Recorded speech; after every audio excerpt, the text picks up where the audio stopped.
Olá, alunos! Nessa aula nós vamos falar sobre a legislação e os programas de segurança.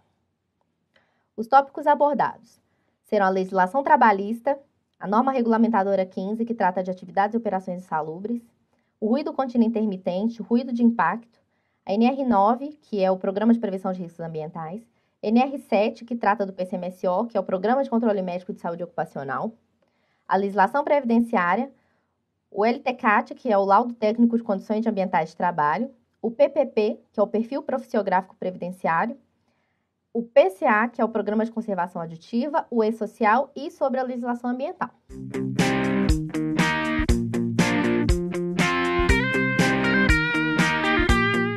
A nossa situação problema é: quais os dispositivos legais que regulamentam o ruído?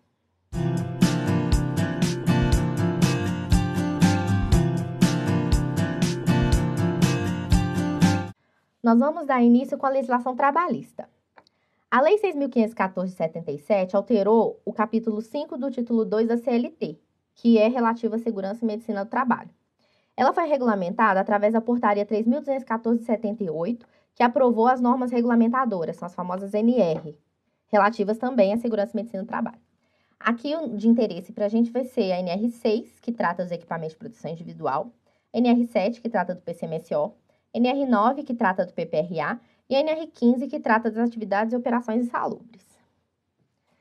A NR15, que trata das atividades e operações insalubres, ela dispõe nos anexos, ela dispõe sobre os agentes físicos, químicos e biológicos que são capazes de causar dano ao organismo do trabalhador durante sua vida laboral. Os agentes físicos são contemplados o ruído contínuo intermitente, ruído de impacto, calor, frio, radiações ionizantes, radiações não ionizantes, condições hiperbáricas, vibração, umidade, e eles estão listados nos anexos de 1 a 10. Os agentes químicos, eles podem ser apresentados nas formas de poeiras, fumos, névoas, gases e vapores. E eles estão listados nos anexos 11 a 13 da NR15.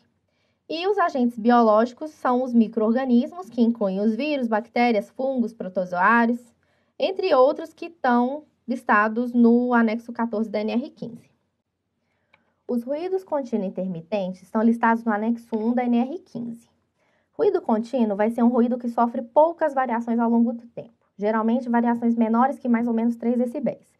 Já o ruído intermitente, ele vai sofrer variações maiores que mais ou menos 3 decibéis, num período de tempo menor. O ruído contínuo intermitente, pelo anexo 1 da NR15, são definidos como os ruídos que não são de impacto. As medições têm que ser feitas no circuito de compensação A, que é aquele circuito que é mais próximo do ouvido humano, e a resposta lenta. As leituras têm que ser próximas ao ouvido do trabalhador e os tempos de exposição não devem exceder os limites de tolerância do quadro anexo. Aqui a gente tem o quadro de limites de tolerância do anexo 1 da NR15. Para um nível de ruído de 85 decibéis, a máxima exposição diária permissível é de 8 horas. E aí aqui nós temos quando o nível de ruído aumenta, né? À medida que o nível de ruído aumenta, o tempo de exposição que é permitido, ele é menor. Quando da avaliação do ruído contínuo intermitente, caso eu encontre o valor intermediário, eu tenho que arredondar ele sempre para mais. Então, se eu fizer uma medição que eu encontrei 86,7 decibéis, eu vou ter que considerar que eu encontrei 87. Eu sempre vou arredondar para o nível mais elevado. Se durante a jornada de trabalho ocorrerem 2 ou mais períodos de exposição, eu tenho que considerar os efeitos combinados desse ruído. E aí eu vou calcular a dose que é dada por essa fórmula, que trata do tempo, né, que o trabalhador está exposto àquele ruído sobre o tempo máximo permitido para aquele nível de ruído. Nós vamos trabalhar essa fórmula com mais detalhes mais para frente. E conforme a NR15, anexo 1, não é permitida a exposição acima de 115 decibéis sem a devida proteção, pois essa situação pode configurar o risco grave e iminente. O ruído de impacto, ele já está fundamentado no anexo 2 da NR15. O ruído de impacto ele é definido como aquele que apresenta picos de energia acústica de duração inferior a 1 segundo ou intervalos superiores a 1 segundo. As leituras têm que ser próximas ao ouvido do trabalhador. A avaliação ela pode ser feita de 2 maneiras. No circuito linear do equipamento, com resposta para impacto, nesse caso o limite de tolerância é 130 decibéis linear, ou você pode configurar o seu equipamento no circuito de compensação C, que é a resposta rápida, fast, com o limite de tolerância de 120 dBc. O risco grave e iminente ocorre quando esses limites são ultrapassados. Existem situações que às vezes são, por exemplo, eu tenho um galpão cheio de prensa. Essas prensas operando simultaneamente, uma prensa operando gera um ruído de impacto. Mas se eu considerar várias prensas operando, elas vão gerar um ruído contínuo intermitente. Então, nesse caso, eu tenho que avaliar como se fosse ruído contínuo intermitente e não ruído de impacto.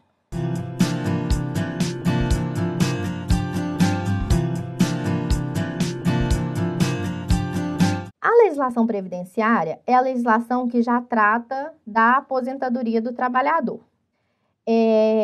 A exposição ao ruído, ela garante aposentadoria especial para os trabalhadores que foram expostos. Aí é conforme o período. Até março de 97, os trabalhadores que foram expostos acima de 80 decibéis. De março de 97 a novembro de 2003, os trabalhadores que trabalharam expostos acima de 90 decibéis. E a partir de novembro de 2003, os trabalhadores que trabalharam expostos acima de 85 decibéis. Então, ao invés do trabalhador aguardar os 35 anos para poder aposentar, ele vai aposentar pelo regime especial, que são 25 anos de trabalho. Existe uma divergência entre o INSS e o judiciário quanto ao uso de EPI, porque o INSS pode não reconhecer a aposentadoria especial, considerando que o EPI foi eficaz na neutralização. Já o judiciário já é pacífico no sentido de que o protetor auditivo, no caso que é o equipamento de proteção para o ruído, ele previne a perda auditiva, mas ele não tem como combater os efeitos extra-auditivos. Então, assim, esse é um impasse. Então, a gente também vê muita ação judicial, né, para revisão de aposentadoria, revisão de tempo de aposentadoria, por causa desse impasse que tem entre o INSS e o judiciário. Falando ainda da legislação previdenciária, existe um documento que ele é denominado Laudo Técnico de Condições Ambientais de Trabalho, é o LTCAT. Esse documento, ele faz referência a todos os agentes nocivos existentes no ambiente de trabalho, então o ruído é um deles. E ele também informa a existência de proteção, tanto coletiva quanto individual. O LTCAT é um documento elaborado somente por médico ou engenheiro do trabalho, e esse documento consta os riscos aos quais os trabalhadores estavam expostos, se eles eram protegidos de forma coletiva ou individual. E é esse LTCAT que vai fornecer subsídio para a emissão do PPP, que a gente vai ver, que é um próximo documento, também referência à legislação previdenciária. O PPP, que é esse Perfil Profissiográfico Previdenciário, ele é um documento com a história de trabalho desse empregado, desse funcionário, e é um modelo que é instituído pelo próprio INSS. Então, baseado lá, o engenheiro ou médico do trabalho vai emitir o LTCAT, que vai servir como base para eu preencher esse PPP. Esse PPP eu tenho que entregar para o meu funcionário, para o meu ex-trabalhador, até 30 dias depois que ele se desligou da empresa. A seção 15 do PPP, ela trata da exposição aos fatores de risco. Então, aqui nós temos o período de exposição, de quando a quando esse trabalhador trabalhou exposto àquele risco, o tipo de risco, o fator de risco, a intensidade ou concentração, aqui eu vou colocar o valor que eu obtive na minha medição, no caso do ruído, a técnica utilizada para essa avaliação, no caso, a avaliação quantitativa, se tinha o equipamento de proteção coletiva, se ele era eficaz ou não, se existia o equipamento de proteção individual, se ele era eficaz ou não, e o certificado de aprovação desse equipamento, no caso de existência de EPI. Então, é isso. Resumindo, o engenheiro ou médico do trabalho vai emitir, vai fazer o LTCAT, que vai servir como base para o PPP, e caso o INSS acate ou seja uma ação judicial, esse trabalhador vai poder aposentar com 25 anos de trabalho, ao invés de 35.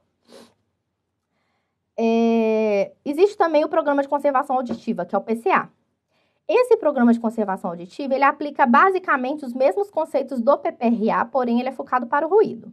Então, as etapas do PCA são monitorização da exposição ao nível de pressão sonora elevado. Então, é essa avaliação, a medição do ruído, para eu verificar qual que é a exposição do trabalhador a esse nível de pressão sonora.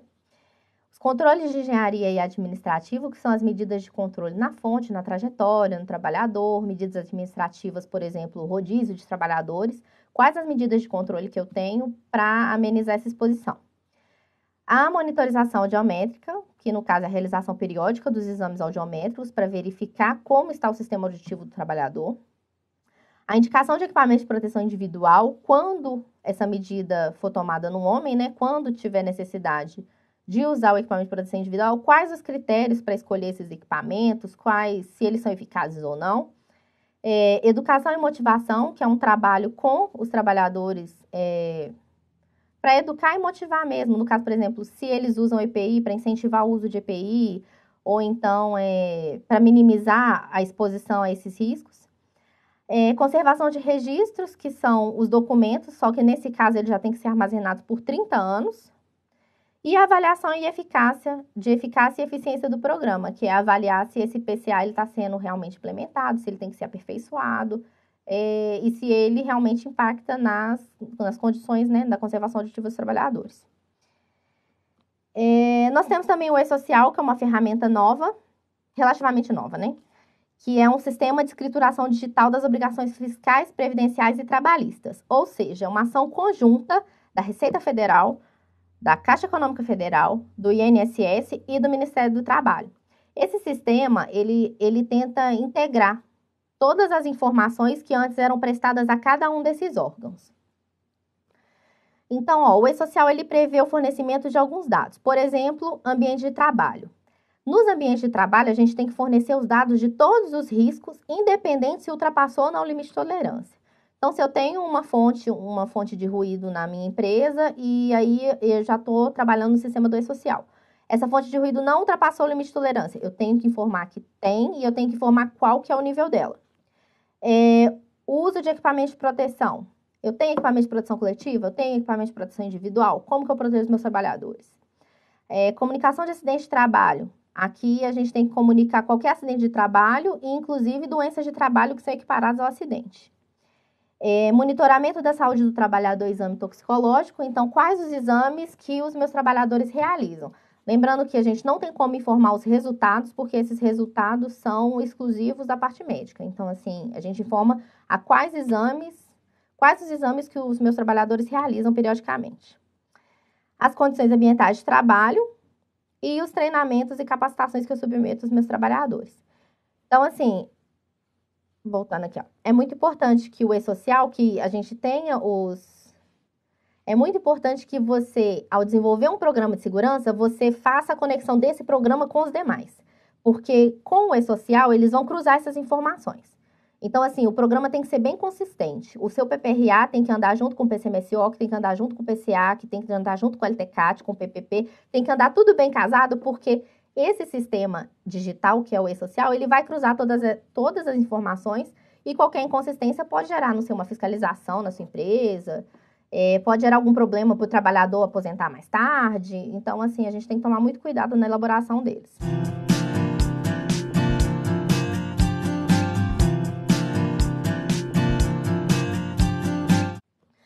E com relação à medição de ruído ambiental, a avaliação de ruído ambiental, nós temos tanto normas federais, quanto normas estaduais e normas municipais. No nível federal, a gente tem o Conselho Nacional de Meio Ambiente, que é o CONAMA. Ele instituiu a Política Nacional de Meio Ambiente e existe, através dessa política, o Programa Nacional de Educação e Controle de Poluição Sonora, que chama Silêncio. Então, assim, existem normas a nível federal, estadual e municipal que vão regulamentar os níveis de ruído no ambiente. Então, se eu tenho uma empresa e eu tenho um vizinho que reclama do ruído que essa empresa produz. Então, aí eu já não vou olhar as normas trabalhistas, eu vou olhar as normas ambientais para monitorar esse ruído, para ver se ele está acima ou abaixo do máximo permitido.